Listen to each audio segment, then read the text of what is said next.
So I learned full OLL in 2 days. On the first day, I learned the C cases, P cases, fish cases, and lightning bolt cases. And then on the second day, I learned the L cases, line cases, awkward shape cases, and the night move cases. I didn't learn the dot OLLs, but I learned them the next day. So I'll just give you some tips on learning full OLL because it wasn't the easiest to do it in a short amount of time. So let's get to the first tip. So my first tip is about learning the algorithms. I would recommend learning them by group.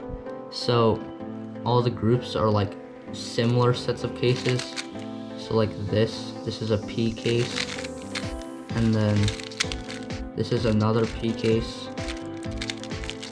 And the algorithms are all quite similar, so it will be easier to learn, and they also look similar. So if you learn them all at once, then you can identify the differences, but if you learn them separately, you might confuse the cases easily.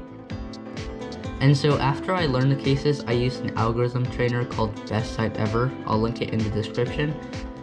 It has an OLL trainer where you can select the cases, and then it gives you a scramble, and then you just solve the case, and then you just repeat that, and that helps you get better at doing different cases. So when you want to choose an algorithm, you want to choose a good algorithm that you can do fast and that you won't mess up in solves, because that's even worse than doing a slow algorithm. So if you look at this case, it's a P case, and then there's no bar here, and there's a bar up here. There are 3 main ways to do it. The first way is to use the lefty version of the mirror, and it's a decent alg, but it's kind of uncomfortable for me. There's also one with B moves like this, which I also don't really like. So the one I use uses an S move, which sounds kind of bad, but they're actually pretty fast if you get good at them. So you start with an S move like this, and then you do this OLL, this one, and then because you want to do an S prime at the end, you just do a wide F. But this is a super fast alg, and I can do it way faster than the others. So sometimes the S move algorithms can be the best option. And try to find all the different algorithms for a case so that you can find the best one. Speedcube DB is a great place. I'll also link that in the description. It shows you the main alg, and then it also shows some alternative ones if you don't like that, or if you think you're gonna mess up that in solves. So just look up all the different algorithms and try most of them, and also look up what people say is the best algorithm.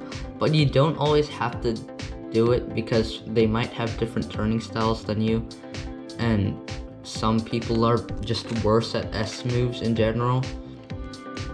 So take time to decide which ones you use. So let's look at another case. This is the downstairs OLL. So one algorithm uses wide R moves. So it's the wide version of this kite OLL. So you do the wide beginning of a soon, and then you do a sledgehammer, and then finish the soon.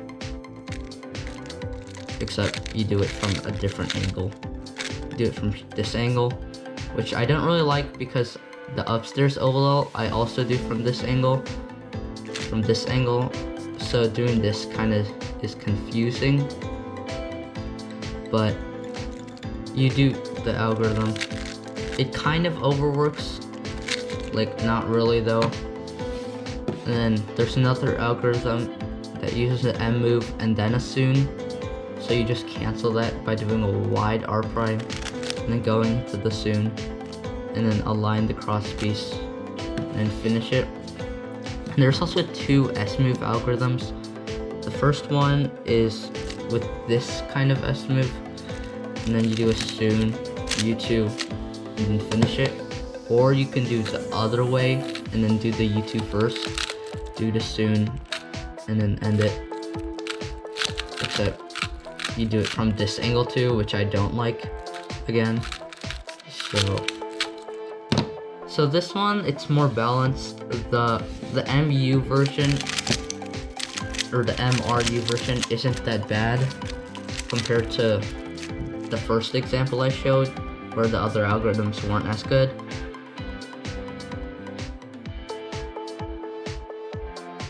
Okay, now onto the .olls. So for 6 of them, I used the S-move algorithms. They're generally better.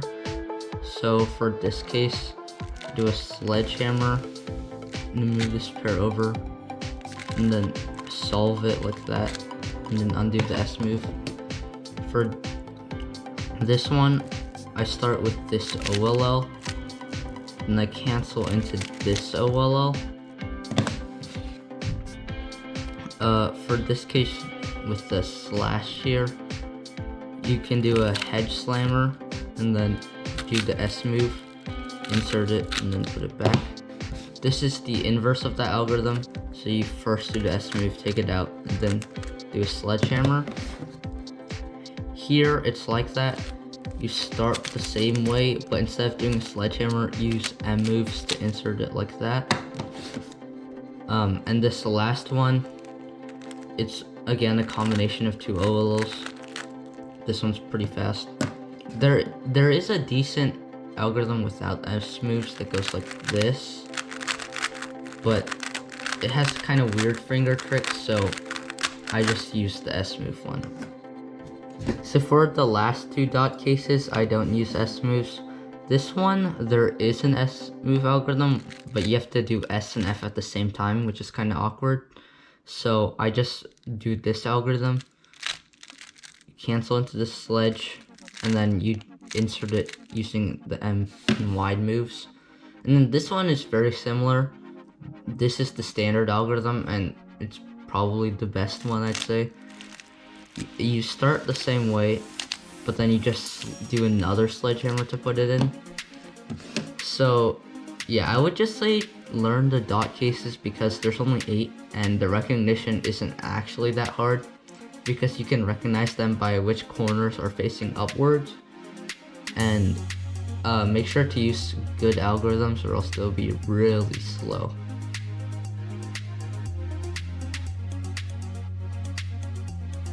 You'll also want to consider your finger tricks. Even if you use a good algorithm, if you don't use good finger tricks, then it's gonna be slow anyway. So when you learn an algorithm, find the number of the algorithm and then go on YouTube and look up that OLL, and then try to find a video that shows the way that you do it, and make sure to follow the finger tricks so that you're not like overworking or re-gripping. So for example, we have this algorithm. There's 2 ways to do it. You could either re-grip like this, and then re-grip again to do the sledgehammer, or you can just do it re-gripless using this pinch U finger trick, which isn't that hard. So fast it would be, or like this. Obviously, this one is a bit slower because it's slower than. So you want to avoid regrips and also overworks. So overworks are basically when you use a finger or fingers too often that after you do a turn, they can't go back to their original position to do that turn again before they have to.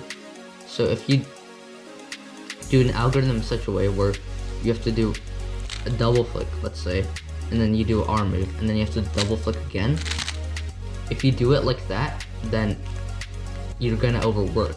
Instead, you can double flick with your other hand, and you're not overworking. So doing the algorithm well is very important, and that's gonna help you get faster times with the algorithm. So try to practice the execution so that you get like decently fast at all of them, and if you get fast at them, you also will be less likely to mess them up because you're more used to them. Finally, you want to get good at recognition. If you're comfortable with this case, you'll see it, align it, and then immediately do the algorithm. But let's say you're less comfortable with this case, you might align it the same way as this one because you think it's that one because you're more comfortable with it, but actually you have to align it from here and then do the algorithm. So if you do that, then you're gonna have pauses in your solve, and that's gonna slow them down. So how do you get better at recognizing cases?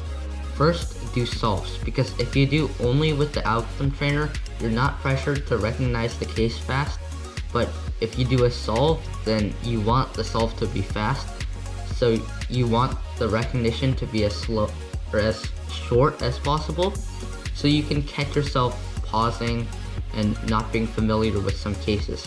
Once you find yourself pausing for some cases, use those with the algorithm trainer so that you can practice them a lot and recognizing them until you don't make any mistakes. Then do solves again, and you should be a bit better at recognizing the cases. So just keep doing this and make sure that for all the cases, you can pretty quickly know what algorithm to do right when you see the case.